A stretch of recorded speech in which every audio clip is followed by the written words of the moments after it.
The following broadcast is a presentation of Mount Zion Media Ministry.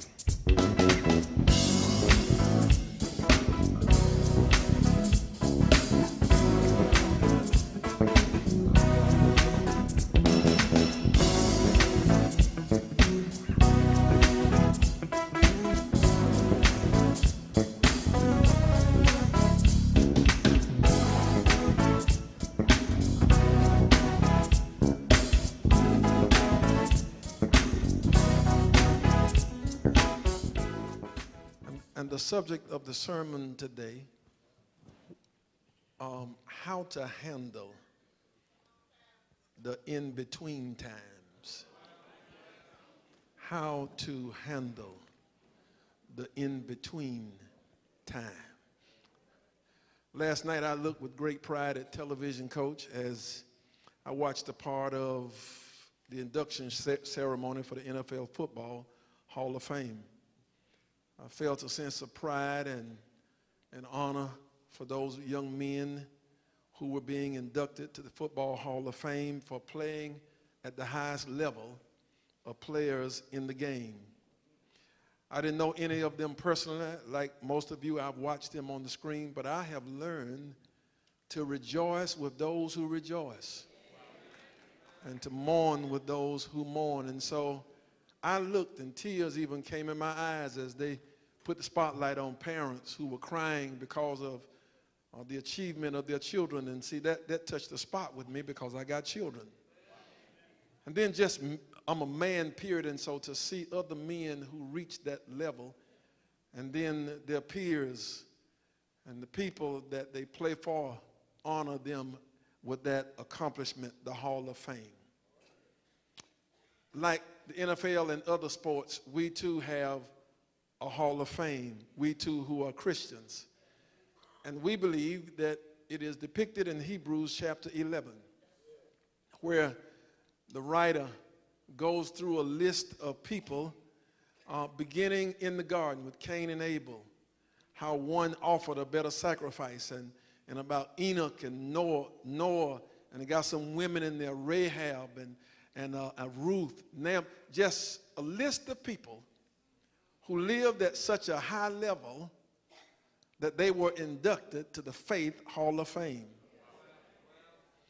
And the writer is using those folk to say to those people that he is writing to that are new to Christianity, that you too can live at that level. And while I stopped the list of the Hall of Fame inductees with the ones in this passage, there are others that can be invited. In fact, every year, if I can say it, there's a ceremony where others are inducted into the Hall of Fame of faith, and they say to us through their lives that you too can live at this level. And here's the good part about it. I'm going to be honest. I said a moment ago I have delusions of grandeur, but I'm glad I stepped back into reality. I don't have the skill that some of those those athletes have. And some of them were born with something in their DNA that allowed them to function at the level that they function at. You see, for example, if you look at basketball, I believe that Michael Jordan has something in his DNA that allowed him to do the kind of things that he did. And the genius of the next best player on the planet, Kevin Durant,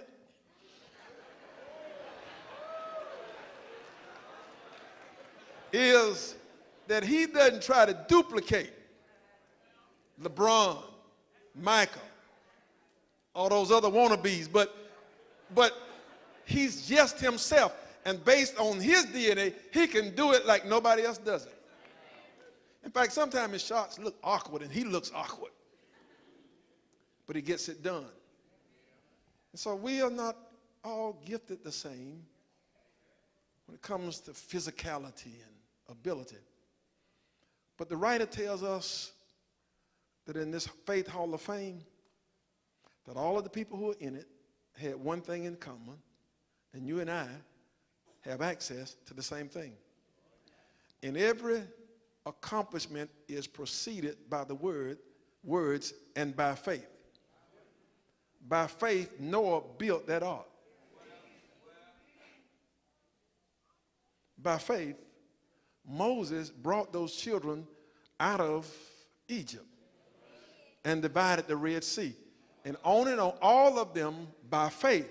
And brothers and sisters, everybody in here has access through Jesus Christ to faith in God.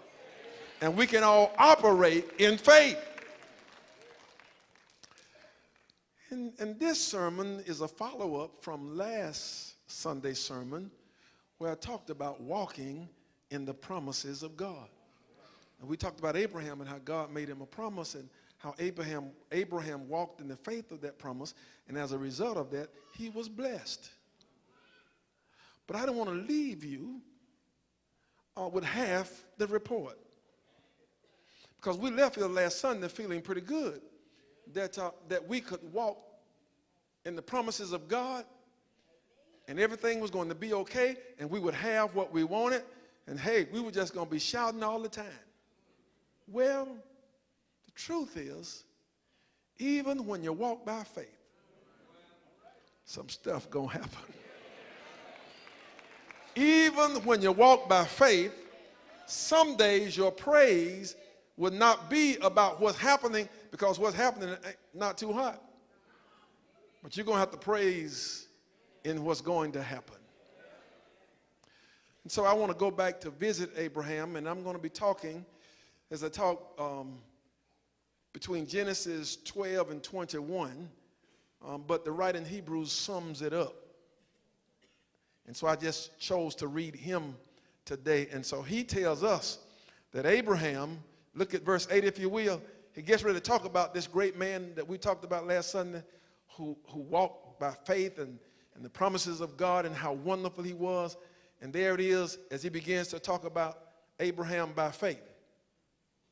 There it is, by faith.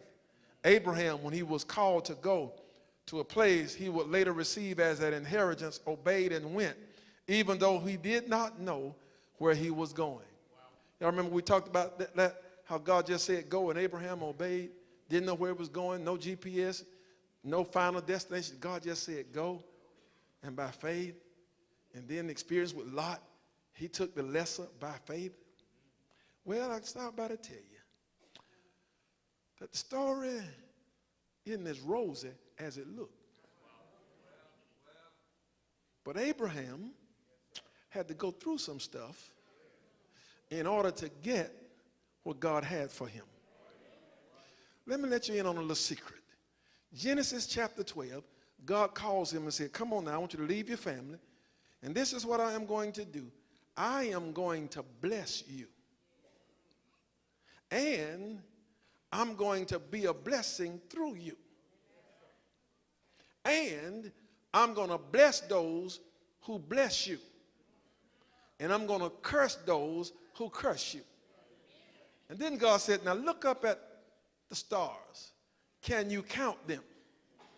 And the answer is no. He says, neither will you be able to count your seed or your descendants, because I'm going to bless you with children and children's children.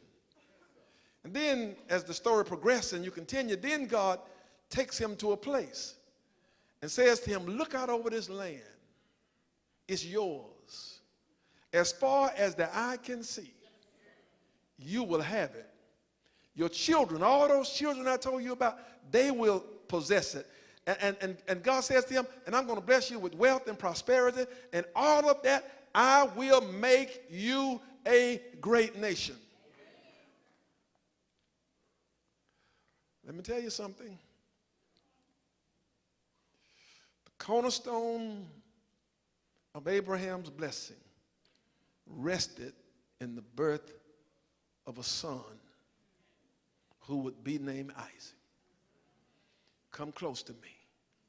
Abraham was called by God and promised this when he was 75 years old. But it didn't happen until he was 100. And so between the time of the promise and the realization of the promise, it was 25 years. And during those 25 years, Abraham had to walk by faith, still believing in the promise of God. And I thank God for the Bible, because he gives us an opportunity to take a glimpse into Abraham's life, because there's something there for you and something for me and something for those who are watching by live stream, because you too have a promise. I told you last Sunday, there's some promises in the Word that's general to all of us, and then out of our relationship with God, he's made specific promises to us. But let's be real. The promise hadn't been realized yet. And so my question becomes, what do you do? How do you handle the time between the giving of the promise and the realization of the promise? Especially when the time between the giving and the realization is full of stuff. Brother Jones, if you would hand me that first chair, and we're gonna. I want that first chair right here, and we're gonna put the other one right over there, right there. Thank you, sir. And I want this one right over here. I'm gonna leave you a picture. And so, the place of promise. Come here, boy. Leave home. I'm gonna bless you. Gonna bless people through you. I'm gonna bless folk who bless you, curse folk who curse you. I'm gonna give you houses that you didn't build. I'm gonna give you more land than you can count. I'm gonna give you the deed to it, and you're not gonna have to pay for it. Through you, all people of the world will be blessed. I just need you to leave home and trust me. So that's the promise. But right here is the realization. Where's the baby? Where's the house? Where's the land? Where's the well? Where is the stuff you promised me? Don't have it yet. And in between, it's 25 years. So Abraham, how do you handle these 25 years? Because I know from reading your story, folk look at your story and just want to give you glory, but they need to slow up and consider your story. How do you deal? How do you deal? How do you deal? When you read Genesis 12 through 21, what you discover is some of the stuff that Abraham had to deal with. Did you know that Abraham, as we looked at last week, he had relatives who called themselves mistreating him? Did you know that when their possessions began to grow, Genesis chapter 13, as we looked at, and Lot's servants started arguing with Abraham's servants, and Abraham said, it's not good that we try to that we have quarrels and fight. We're relatives. We don't need to fall out. You pick what you want. I'll take what's left. And you know, Lot took the best. Lot took everything that he thought would make him wealthy and prosperous and blessed, and left Abraham hanging. And as the old folks say, Abraham gave up the right for the wrong. And so, in between that time, he had to live with, while he's walking and depending on the promise of relatives, and maybe it's not your relatives, it's some other folk who trying to take advantage of you. That's in between time.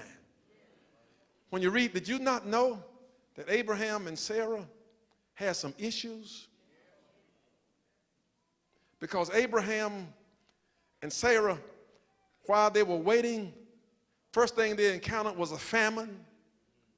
in the land. And so here he is following God, and God said, I'm going to bless you, but they end up in the midst of a famine. But God, I thought you said you're going to bless me, and here I am about to starve. And so now I got to go to a foreign country, Egypt, to rely on somebody else. And I told y'all, Abraham wasn't all, perfect. Now that's why I say you got to be careful. You can be like Abraham, but you want to really be like Jesus. And so in an act of self-preservation, Abraham says to Sarah, when I get to Egypt, the men are going to look at you because you're pretty fine, and they're going to take me out so they can get you. And so what I want you to do is save my life by telling them that you are my sister and not my wife. Ladies, can you imagine your husband telling you that? Well, that's what Abraham told Sarah. And so sure enough, the men said, hey, who is that? Oh, that's just my sister, man. You got a fine sister. And the fellas go all the way to the palace and say, Pharaoh, we got a foreigner here named Abraham. Man, you ought to see that woman with him. That's his sister. He looks at her and says, I want her. And he brings her to the palace to be his wife. And Abraham stands as Sarah walks away in the arms of another man to become his wife, but can't say a word. That's in the between time.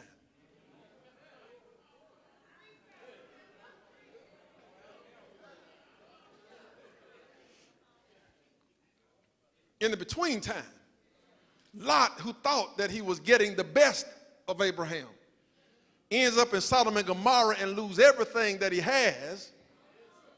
And then he got a call on uncle to come save him.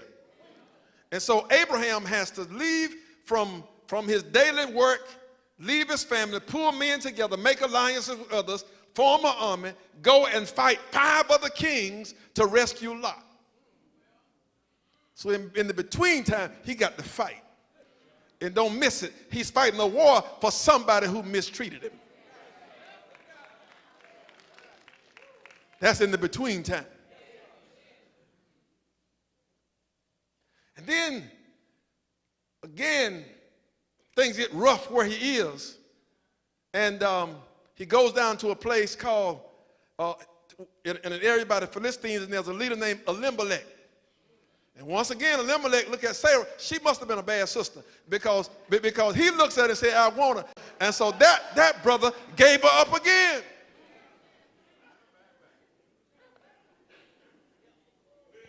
And he's fussing and he's fighting. But here is what got him the most. He and Sarah are trying, because right here there's a promise of a baby. And they're trying, but they stuck at point 0. My sanctified imagination, every month. Sarah, any good news? No. Afraid not, eh? Sarah, any good news? Afraid not. They keep on trying. Nothing. 15 years passed. 25, nothing.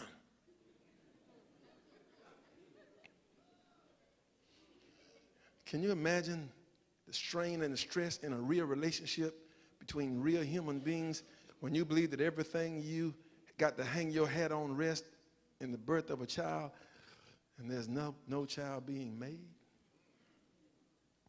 I don't want to stay in this too long, but I just need you to do something for me. I need you to, from where you are, sit yourself in this seat, because I'm going to show you something in a minute. What's your promise? What are you waiting on? What is it that you have gone to God for, and God has promised it to you, but it hadn't yet come, and so you're in the in-between time? Did you go to God after the diagnosis? And God promised you that even in the midst of that diagnosis, that the prognosis was up to him. Did God promise you something in your career, but you can't seem to get off the ground? Did God promise you something in your relationship, but you can't get started?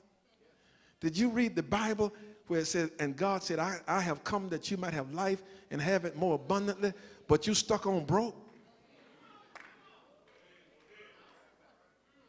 Your credit bad? You ain't got no money? And not only did you mess your credit up, but your mom and your daddy mess your credit up, putting stuff in your name when you were...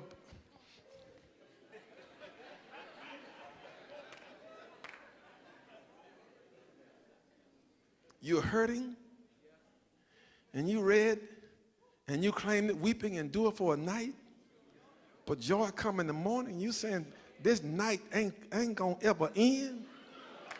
Did you claim that promise? No weapon formed against me shall prosper, and every weapon that's been formed against you seemed to be prospering, and you still holding on to a promise?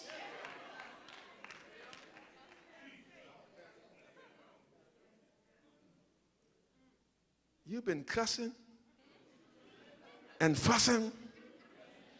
I don't have time to go through all, but I need you to put yourself in this seat.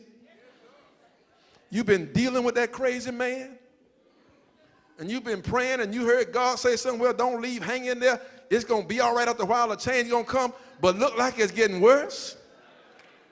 You've been dealing with that crazy woman, and it's gotten so bad you scared to eat her cooking because you don't know what she's going to do. You scared to get in the bed to go to sleep, so you're in the chair. Help me, somebody. Preach something. I'm trying hard as I can. I'm trying to get somewhere. Listen. You went to church. You went to Sunday school. Train up a child in the way that they should go. And when they're old, they will not depart. And those children in your house acting like they don't even know you, act like they never been to church, don't know who God is, don't know who right is. You scared of your own children. And you are scared for them.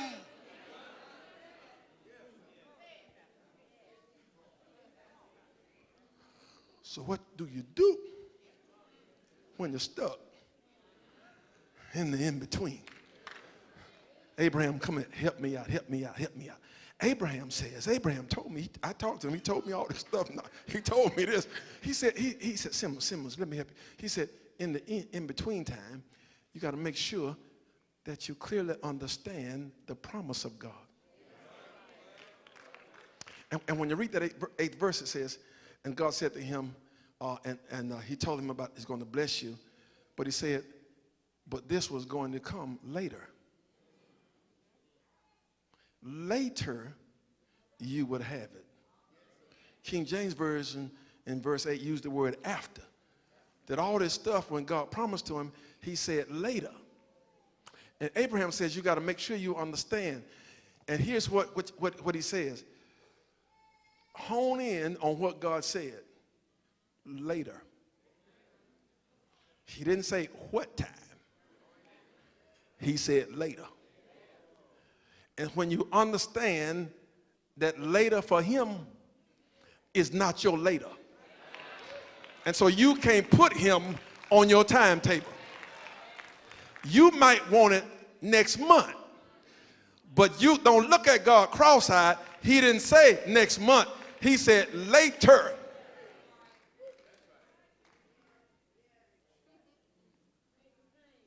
And can I tell you why? A couple reasons why God doesn't move to our time. First of all, we don't know enough to know what we need. Some things God got for you, if he gave it to you too early, you blow it.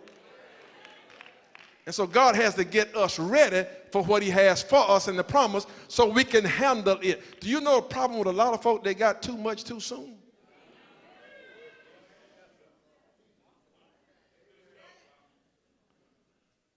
And so God knows when you're ready for it. And God will make it happen when you're ready. Because here's the next reason. Because ultimately, it's not about giving it to you, the fulfillment of the promise for you, but it's about the glory of God. And so God is going to maximize his glory in the giving. And so don't get caught up on time and trying to count and you're figuring, and so what you do is, since you understand that it's later and he didn't tell you when the later was, you got to learn how to wait in the later. In this space. As Coach said a moment ago, they that wait on the Lord renew their strength, mount up. Means like it's run, not be weary, walk, not faint. And waiting means trust him. Trust him.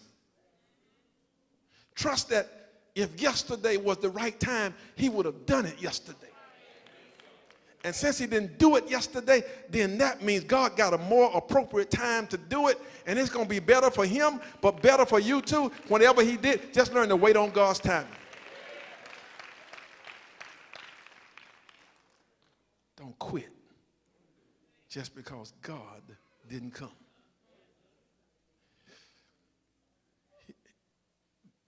This is not in Hebrews 11, but it's in 12 through 21, and this is what you will see. While you're in there waiting on God in the later, look for the hand of God. Look for the hand of God. So I'll tell you about all that stuff that Abraham had. So, for example, when Abraham's wife was taken by the Egyptian ruler and he couldn't do anything about it, guess what the hand of God did? The hand of God went in the palace, and in all of the men who were Egyptians, and afflicted them with an ailment in their private parts.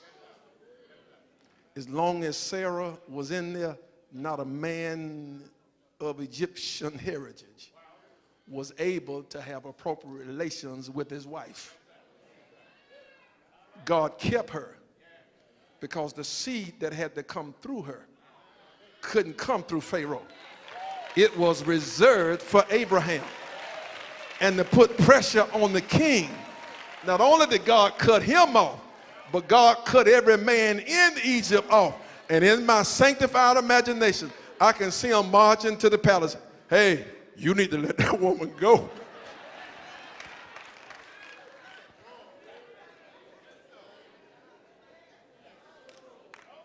Same thing when Elimelech God shut it down.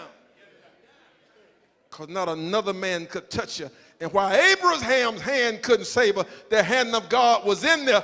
Because if God made the promise, he was going to bring it to pass.